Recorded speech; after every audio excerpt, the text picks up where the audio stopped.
जय गुरु जी, शुक्राना गुरु जी। आप सभी साथ संगत जी को जय गुरु जी। गुरु जी आप सभी पर मेहर बनाए रखें, सर्बदा भला सर्बदा भला।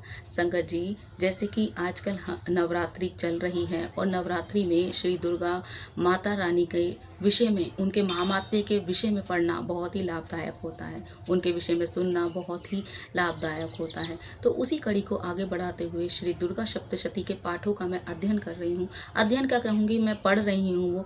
और कई बार होता है संगत जी कि हम सभी गृहिणियाँ हैं और ये पुस्तक या कह सकते हैं रिलीजियस जो बुक है, हमारी धार्मिक पुस्तक है, हम कई बार चाहकर भी पढ़ नहीं पाते, समय नहीं मिल पाता।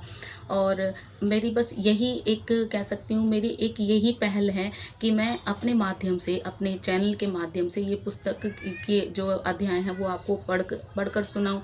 तो कम से कम आप सुन तो सकते हैं। मैं ज़बरदस्ती किसी को प्रेशराइज़ नहीं करूँगी कि जो वो ज़रूर सुने, लेकिन नवरात्रि के समय में पढ़ना और सुनना बहुत ही अच्छा होता है। क्योंकि गुरुजी कहा करते थे ना, गुरुजी तो सत्संग के विषय में कहा करते थे, सत्संग सुनो पढ़ो, और जो सुनता है उसका भी भला होता है और जो बोलता है उसका भी भला होता है। तो बस उसी को आगे हम बढ़ा रहे हैं चीज़ों को। तो श्री दुर्गा सप्तशती का अगर पाठों का वर्णन करूँ तो महामात्य इतना है कि जो पढ़ता है उसको तो मिलता ही मिलता है, बहुत कुछ है, और जो सुन रहे हैं उनको भी बहुत कुछ मिलता है। अब मैं ये तो नहीं कहूँगी कि इमिडिएटली सब कुछ मिल जाएगा, वो तो गुरुजी जानते हैं कब किसको क्या देना है। और ये शायद ये मेरी सेवा ही है जो गुरुजी के माध्यम से मैं कर ही रही हूँ।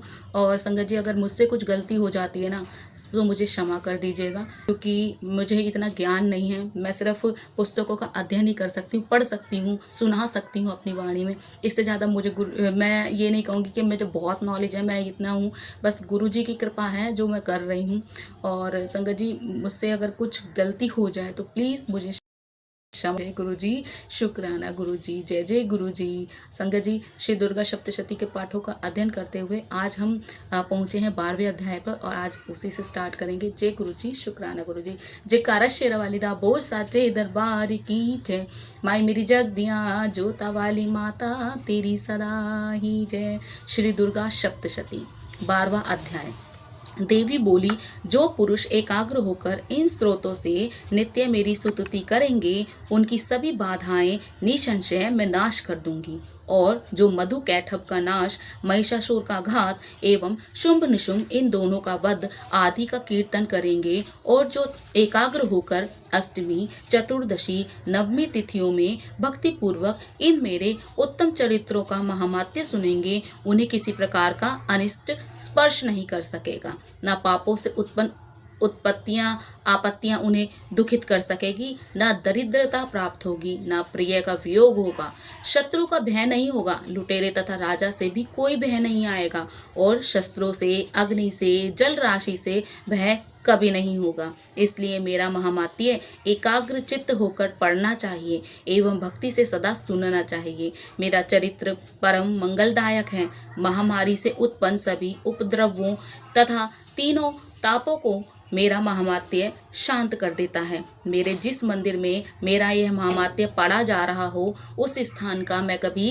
त्याग नहीं करती। वहाँ मेरा सदा निवास रहता है।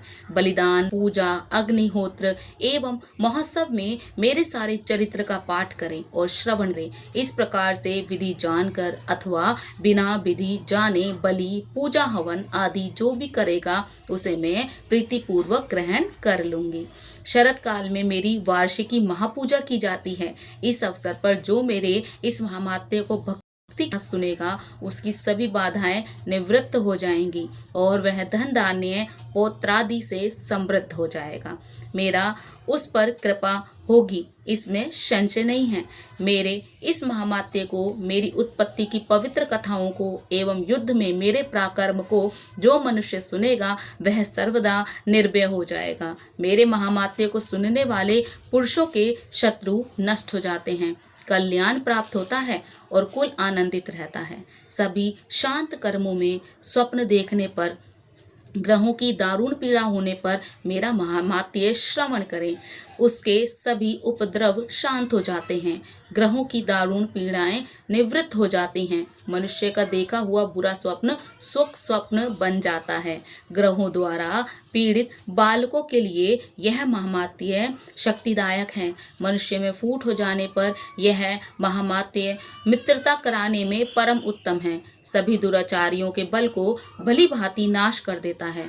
पढ़ने से ही राक्षस भूत पिशाच आदि का नाश हो जाता है और मेरा यह सारा महामात्य मेरी सन्निधि प्राप्त करा देता है। पुष्प अर्घ्य धूप गंध तथा उत्तम दीपों द्वारा मेरे पूजन से, ब्राह्मणों को भोजन कराने से, होम से, प्रतिदिन के अभिषेक से और भी अनेक प्रकार के भोगों यानी कि पदार्थों से, दान से वर्ष भर जो मेरे अर्पण करके आराधना करते हैं, मुझसे जो प्रसन्नता होती है वह मैं प्रसन्न होकर बड़ी सुनती हूँ। मेरे इस महामात्य के को एक बार सुनने में हो जाती है। कहते हैं ना कि जो दान वगैरह दिया जाता है माता रानी उससे तो होती है, लेकिन एक बार जो ये माता रानी के गुणगान करता है, उनकी कह सकते हैं कि वो उनके बारे में बताता है, तो उससे वो इस महामात्य को सुनने से वो बहुत ज़्यादा प्रसन्न हो जाती हैं। फिर आरोग्य प्राप्त होता है। मेरी उत्पत्तियों का कीर्तन जो सभी भूतों से रक्षा करता है। युद्धों में वर्णित मेरा चरित्र जो चरित्र दुष्ट दैत्यों के नाश करने वाला है, उसके श्रवण करने पर पुरुषों को बैरियों से किसी प्रकार का भी भय नहीं रहता।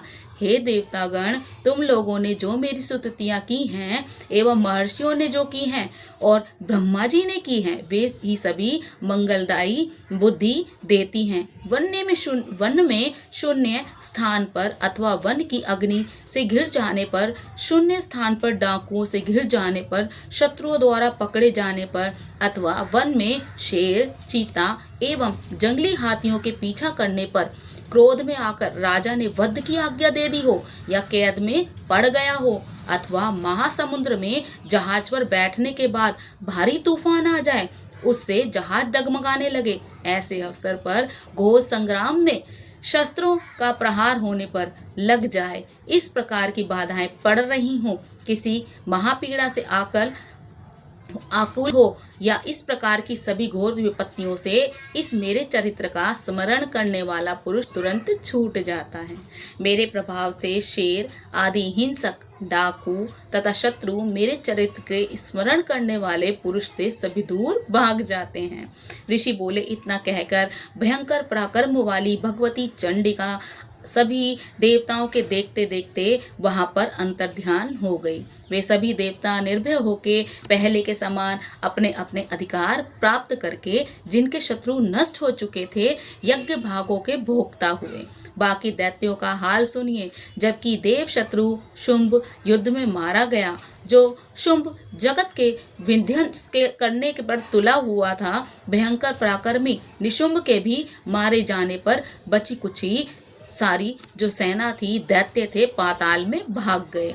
हे राजन, इस प्रकार भगवती जगदम्बिका नित्य स्वरूपा देवी पुनः पुनः प्रकट होकर जगत की रक्षा किया करती हैं। यह देवी जी विश्व का मोहन करती है, वही जगत को पैदा करती हैं, उसी के आगे प्रार्थना करने पर संतुष्ट हो जाती हैं, फिर विज्ञान एवं रिद्धि प्रदान करती हैं। हे राजन, उसी ने ही सारे संसार को व्याप्त कर रखा है। महाप्रलय काल में महामारी के स्वरूप से ही यह देवी ब्रह्मांड भर में व्याप्त हो जाती हैं। आजन्मा होते हुए भी वह सृष्टि रूप हो जाती हैं। वही सनातनी देवी समय समय पर प्राणियों की स्थिति किया करती हैं। मनुष्य के उन्नति के समय में वही देवी घर घर वृद्धिदायिनी लक्ष्मी रूपा हो जाती हैं। फिर अभाव के समय विनाश के लिए अलक्ष्मी दरिद्रता भी बन जाती हैं। पुष्प धूप गंध आदि सामग्रियों से फिर पूजी जाती हैं। फिर स्तुति करने पर यही देवी धन पुत्र धर्म में मति शुभ गति आदि प्रदान करती हैं। इति 12वां अध्याय समाप्त। जयकारा शेरा वाली दा बोल साचे दरबार की जय। माई मेरी जग दिया जोता वाली माता तेरी सदा ही जय। बोल जो गलती माफ़ करने वाली भवानी तेरी सदा ही जय हो। हे माँ भवानी, अपनी कृपा सभी पर बनाए रखना। संगत जी, आज मैं अपनी वाणी को यहीं विराम दूंगी। जय गुरु जी, शुक्राना गुरु जी, जय जय गुरु जी।